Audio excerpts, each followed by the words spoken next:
Programang ito ay rated SPG, striktong patnubay at gabay ng magulang ang kailangan. Pinahanap nga ni Ramon ang taong nagtanim ng bomba sa kasal nila ni Mokang. Subalit naunahan sila ng mga tauhan ni Olga na siyang nag-utos para pasabugin ito kasama si Ramon. Ngunit hindi nga ito nagtagumpay kaya agad niya itong pinaligpit bago pa makapagsalita.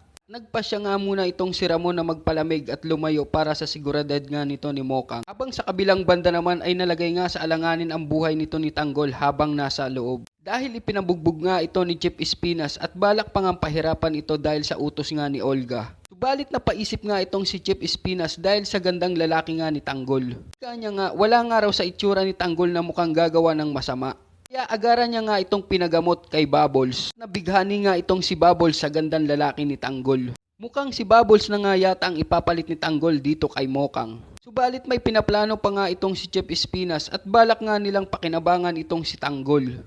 At magiging katandem nga nito ni Tanggol ay itong si Bubbles. Sa palagay niyo mga idol, mukhang bagay ba itong si Bubbles at Tanggol? Siya na ba ang ipapalit ni Tanggol dito kay Mokang? Yan ang atin dapat abangan hanggang sa susunod. Salamat!